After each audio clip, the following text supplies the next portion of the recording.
two things changed in this case this week, and neither one has gotten the attention it deserves yet. The FBI is now involved, and the young woman at the very center of this entire timeline dispute, the one whose account either confirms or destroys the story Nolan's friends told, has finally had her side of things put on the record. Investigation is active. It's ongoing. He wasn't able to confirm much. Ledbetter did confirm that interviews have been conducted with witnesses, and the department has been in contact with other departments and agencies, including the FBI. The investigation has benefited from information brought by the community. This recent week, we've got a lot of valuable information that has come from the public. We put out a call to action last week for that information, and it has been very productive for us. Many are preparing for the return of Wells' autopsy. However, toxicology testing is conducted by outside laboratories, and the analysis and review process can take several weeks. A spokesperson for the Mississippi Department of Public Safety states every case is unique and deserves a thorough review. Therefore, cases cannot all be handled the same way or in the same timeline. While theories circle social media, those who are close to Nolan are still waiting for closure, as one friend spoke in an ABC interview. I think everybody needs to let the investigation continue and let the facts be shown. And if the fact shows that somebody harmed Nolan, I hope that there is justice brought. And if it was a tragic accident and somebody didn't speak up, I still hope justice is brought. The facts is the only thing that's going to overturn that. So that's what I'm just waiting patiently to see before I think anything else. I just know I've lost my best. She told him one thing. His friends told police the opposite.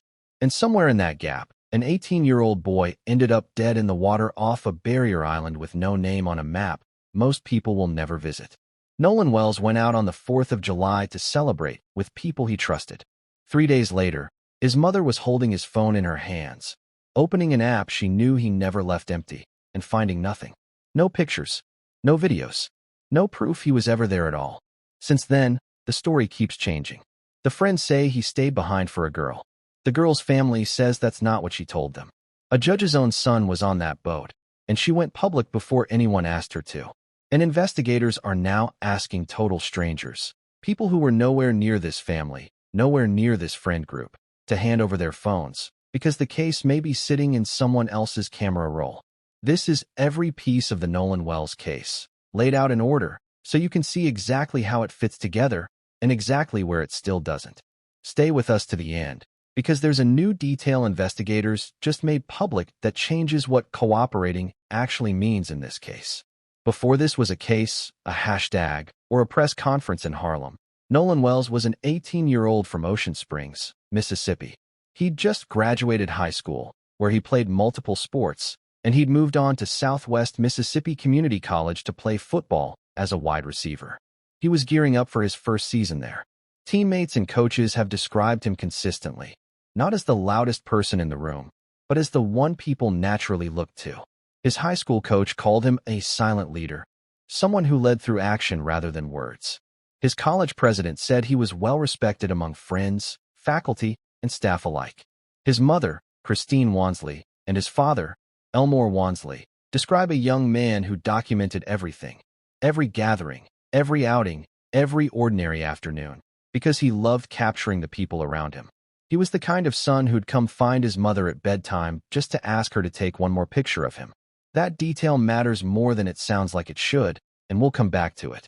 On July 4th, Nolan went out on a boat with a group of friends to Horn Island, a barrier island roughly 10 miles off the Mississippi Gulf Coast, part of the Gulf Islands National Seashore and managed by the National Park Service. According to the Park Service's own description of the island, there is no staff, no drinking water, no shelter, no facilities, and no communication access anywhere on it. If something goes wrong out there, you are, in every practical sense, on your own until someone comes back for you. That's the setting. Now here's what's known to have happened inside it. According to Jackson County Sheriff John Ledbetter, Nolan traveled to Horn Island by boat with a group of friends on the afternoon of July 4th. He was last seen on the island around 3 p.m. His friends returned to the mainland later that afternoon, without him. The explanation given, and the one the sheriff's office initially repeated publicly, was that Nolan chose to stay behind. He was reportedly talking to a young woman on the island's north end and planned to catch a ride back later with another group. That was the version that went out first, through local reporting and through comments from the friend group's side, including a statement later posted by the mother of one of the friends who was present. Christine reported Nolan missing to the Jackson County Sheriff's Office later that night. A search began the next day, eventually involving the Jackson County Sheriff's Department, the Mississippi Department of Marine Resources, the Gulf Islands National Seashores National Park Service Rangers, the United States Coast Guard, and the United Cajun Navy, a volunteer, grassroots search and rescue organization that has assisted Gulf Coast law enforcement on numerous cases. On July 6th, a National Park Service ranger found a body in the water on the west end of Horn Island. The following day, Jackson County Coroner Bruce Lind confirmed through dental records and DNA testing that the body was Nolan's. Once the body was recovered, the active search was called off. Sheriff Ledbetter has said publicly there was, at that point, no indication of drug or alcohol use, though he's been clear the coroner's office needed more time, specifically toxicology results, before anything conclusive could be said. As of the most recent reporting, that toxicology work is still pending, and officials have cautioned it could take weeks to finalize. Importantly, the Jackson County Sheriff's Office has characterized this, in its own press materials, as a death investigation, not a homicide investigation. That distinction matters, and we'll sit with the difference between the two later in this video. It does not mean foul play has been ruled out. It means that, procedurally, no determination has been made either way, and the office has not filed any charge or named any suspect. That's the official skeleton of the case. Now here's where it stops holding together cleanly.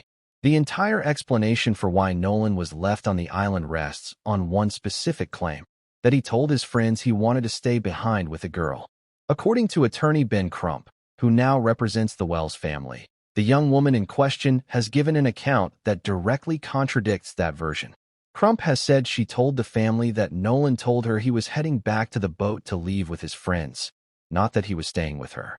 If both accounts are taken at face value, that means the two people who were actually part of that conversation are describing opposite outcomes of it.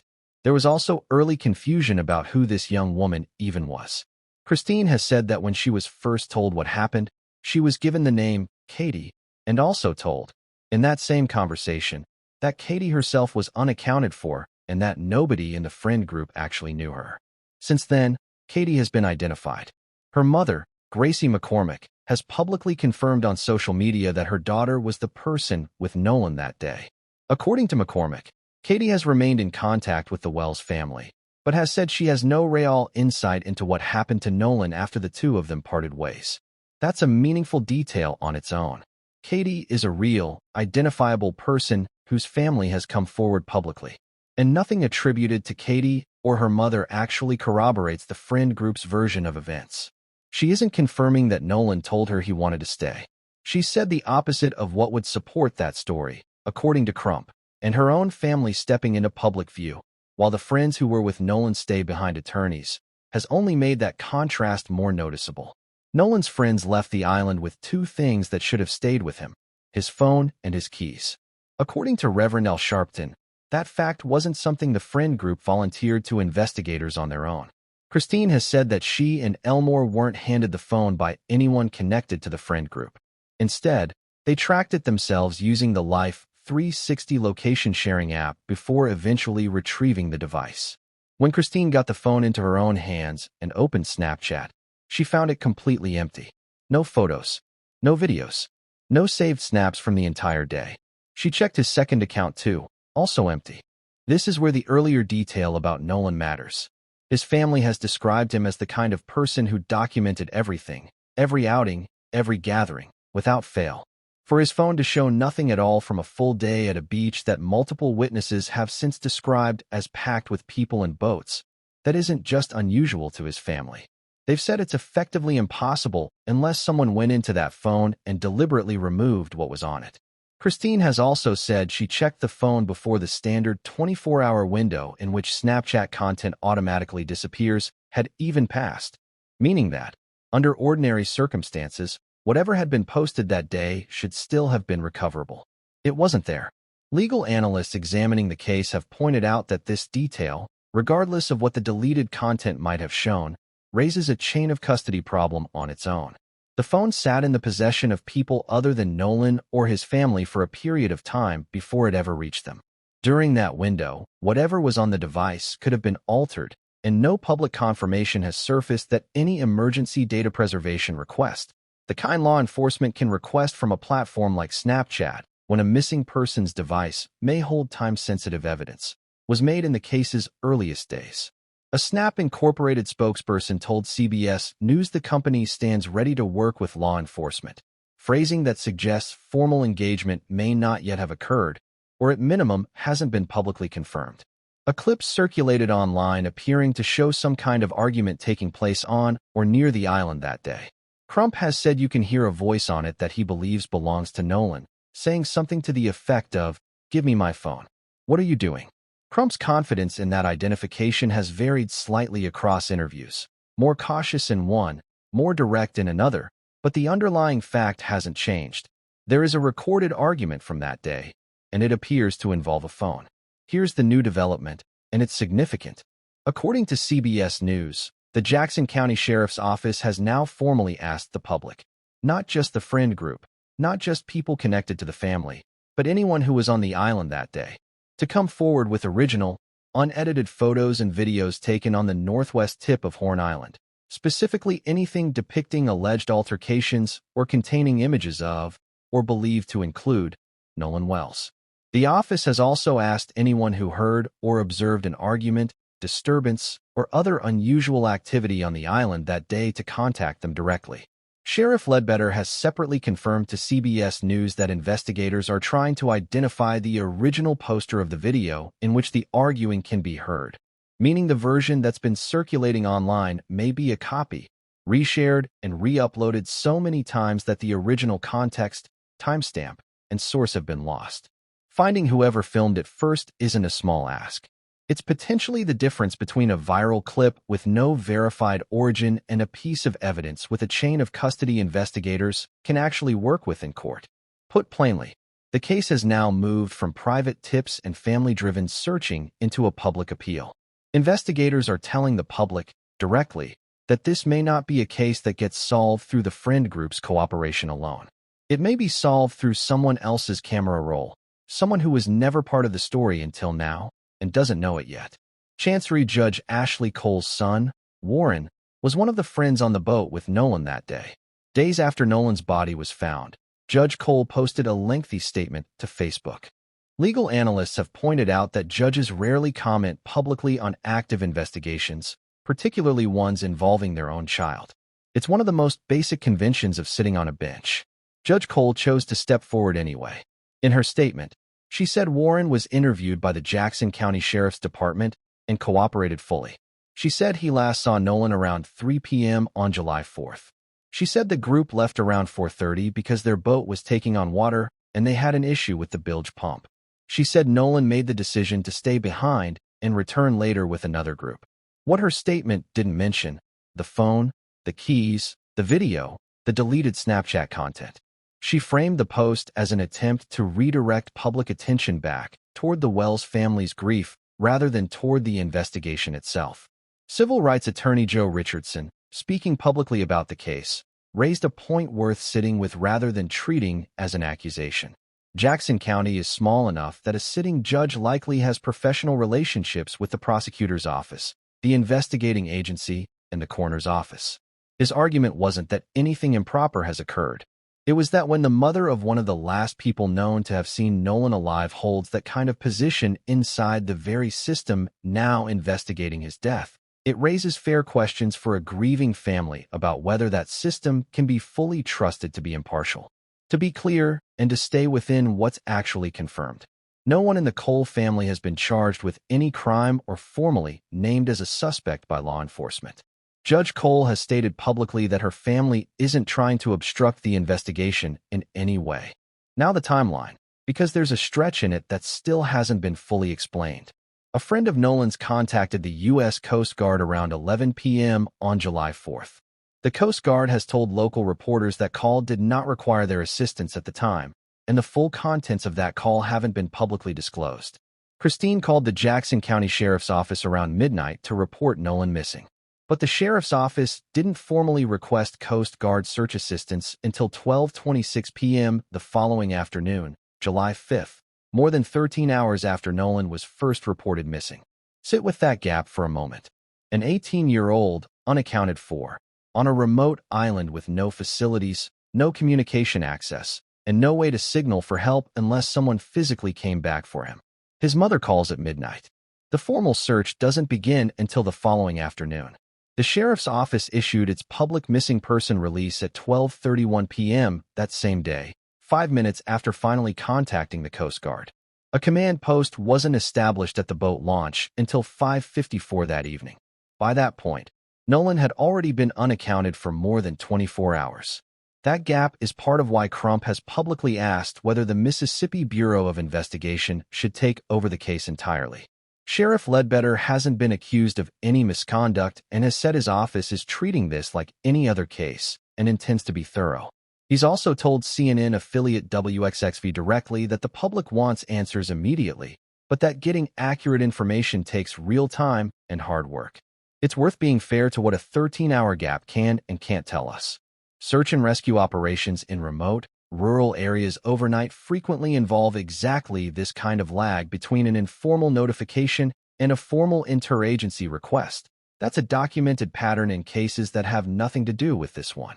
But the specifics of that 11 p.m. Coast Guard call, who took it, exactly what was said, and why assistance was determined unnecessary at the time, are still being gathered, according to ongoing reporting. Until those details are filled in, this remains one of the more legitimate open questions in the entire timeline, separate from more speculative theories circulating elsewhere online. There's no public indication anyone documented the physical condition of Nolan's friends when they returned from the island without him. No record of whether anyone checked for scratches, bruises, or changed clothing during the initial interviews. Nobody has addressed that publicly either way. Separately, a young woman who was on the island that day reached out to Christine after she posted publicly asking for information. She sent Christine photos from July 4th showing Nolan wearing blue shorts. The official report on file describes him as wearing black shorts. Blue and black aren't colors that are easy to mix up in a photograph. Either whoever filed that description didn't look closely, or they were describing someone they hadn't actually seen firsthand that day.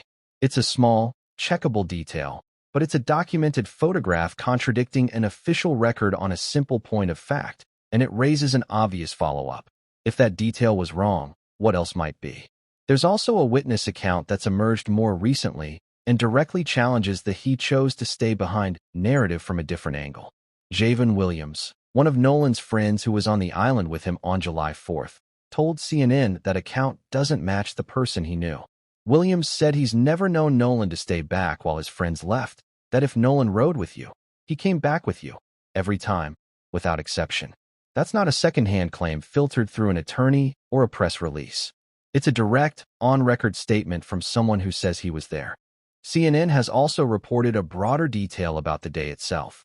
The vice president of the United Cajun Navy told the network he'd spoken with several people who were on Horn Island on July 4th, who described the beach as being packed with boats and people, some of whom had reportedly been drinking.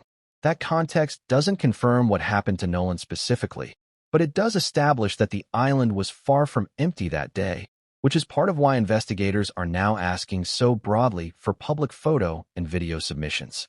A crowded beach means a large number of people who may have unknowingly captured something relevant on their own phones. Now put these pieces next to each other. A recorded argument involving a phone. Friends who left the island still holding onto that phone. A mother who eventually recovers the phone and finds it wiped clean. An explanation for leaving Nolan behind that's directly disputed by the one witness it depends on. A witness whose own family has since come forward publicly and offered nothing that supports the friend group's version. A second friend, on record, saying the entire premise doesn't match the person he knew. A judge's public statement that leaves out every uncomfortable detail. A 13-hour gap before a formal search began. And now, investigators publicly asking strangers for footage because the friend group's account may not be where the real evidence lies. Any one of these on its own has an innocent explanation available. People misremember stressful days. phones get left behind. Investigations move slowly for mundane, bureaucratic reasons that have nothing to do with concealment. The real question isn't whether any single detail here proves something happened. It's whether the sheer number of them, all clustering around the same handful of hours involving the same small group of people, starts to strain the odds of pure coincidence. That's the actual argument being made by the family's legal team, by outside analysts, and now implicitly by investigators themselves through the scope of what they're asking the public to hand over. Not that any one fact is damning by itself, but that the accumulation of unresolved inconsistencies has grown large enough to demand real, documented answers. Not everyone examining this case has concluded its pace is unusual, and it's worth including that view directly rather than leaving it out. A CNN law enforcement analyst, a former police chief who is black himself, has offered a more measured read of the situation. He said the sheriff's original statement that no foul play was suspected was likely an unfortunate choice of words that fueled widespread misunderstanding, and that a more accurate statement would have been that there were no immediate, obvious signs of foul play, which is close to what the coroner separately told CNN. He's also pushed back gently on one specific, emotionally persuasive claim that's circulated widely: the idea that if Nolan had genuinely drowned, someone nearby surely would have seen him struggling. Drowning, according to organizations that study it, frequently doesn't look dramatic from a distance. It can happen quickly and quietly, even in a crowded area. A spokesperson for the Mississippi Department of Public Safety has also defended the pace of the investigation directly, saying every case is unique, deserves a thorough review, and can't all move on the same timeline. Both of those perspectives are worth holding next to everything else in this video. A family can have entirely legitimate reasons to distrust how this has been handled, and an investigation can also, procedurally, be moving at a fairly ordinary pace for a case of this complexity. Those two things aren't mutually exclusive, and a responsible look at this case has to hold both at once. The state medical examiner performed an autopsy on July 7th. The official cause and manner of death have not been publicly released. Toxicology results are still pending, and officials have said the full results could take weeks. An independent autopsy was also conducted in Washington, D.C., funded in part by Colin Kaepernick, by a pathologist with no ties to Mississippi. As of the most recent credible reporting, those results have not been made public either. Crump has said part of the delay came from how long it took to transport Nolan's body for that examination, and has committed to releasing the findings once they're available. It's worth being direct here, because there's a lot of unreliable content circulating around this case online. Sources claiming the independent autopsy results are already out, describing dramatic new findings, do not hold up against more recent, more credible reporting confirming those results are still pending. Be cautious of anything claiming otherwise, and be especially cautious of any account claiming to know the cause of death before the people conducting the actual autopsies have said so themselves. Right now, we don't know the official cause of death. We don't know what either autopsy will ultimately show. We don't know exactly what was on Nolan's phone before it was wiped, who deleted it, or when. We don't know precisely what was said on that 11 p.m. Coast Guard call, or why it was determined not to require assistance at the time. We don't know why 13 hours passed before a formal search began. And we don't know exactly what happened on that island between 3 p.m. and the moment Nolan ended up in the water. His parents aren't pushing a specific theory. They aren't naming anyone as a suspect. What they've said, consistently, across every interview, is the same thing. The story they were given doesn't match the son they raised. And until someone can explain that gap in a way that actually holds together, they aren't going to stop asking. The level of public attention this case has drawn is worth putting in context, too. Colin Kaepernick helped fund the independent autopsy. Tyler Perry is covering funeral costs. Al Sharpton has said he'll officiate Nolan's funeral once arrangements are finalized. Filmmaker Spike Lee attended a press conference in Harlem in person to show support. Representative Benny Thompson has publicly urged a transparent and timely investigation. The NAACP has voiced its support for the family. Most missing person and death investigations, even genuinely troubling ones, never draw this kind of sustained national involvement. The fact that this one has speaks to a combination of things: the visible inconsistencies in the friend group's account, the racial dynamics within the group itself, and a family that has chosen, deliberately, to keep pushing for answers publicly rather than grieve in private. Elmore has said something that stayed with people who've heard it. He spent years telling Nolan the same thing, over and over. Stay with the group. Don't split off. Someday you'll call me and thank me for nagging you about this. A contradicted story about why he stayed. A girl whose own account doesn't support the friend group's version. A recorded argument about a phone. A phone that came back wiped clean. A second friend, on record, saying none of this matches the person he knew. A 13-hour gap before a formal search began. No confirmed emergency data preservation request in the case's earliest days. A short's color that doesn't match the official report. A judge who made a statement she didn't need to make. And now, investigators publicly asking total strangers for footage because the answer to what happened on Horn Island may not be sitting with the people closest to Nolan that day. It may be sitting, unreviewed, on someone else's phone. None of that, individually, proves anything. Together, it's become a pattern serious enough that a grieving family, a nationally known civil rights attorney, a sitting judge's own public statement, and multiple independent legal analysts are all now treating it as one. If you were on Horn Island on July 4th, if you have unedited photos or video from the northwest tip of that island, or if you heard or saw an argument, a disturbance, or anything that fell off that day, the Jackson County Sheriff's Office is asking you directly to come forward. You don't have to know Nolan. You don't have to know his family. You may not even realize what's sitting in your own camera roll. If this case has stayed with you the way it stayed with us, subscribe so you don't miss the next update, because we're not closing this one out until the toxicology results, the independent autopsy findings, and whatever's recoverable from that phone actually surface. We'll bring you every update the moment it's verified, and not a moment before. See you next time, everybody.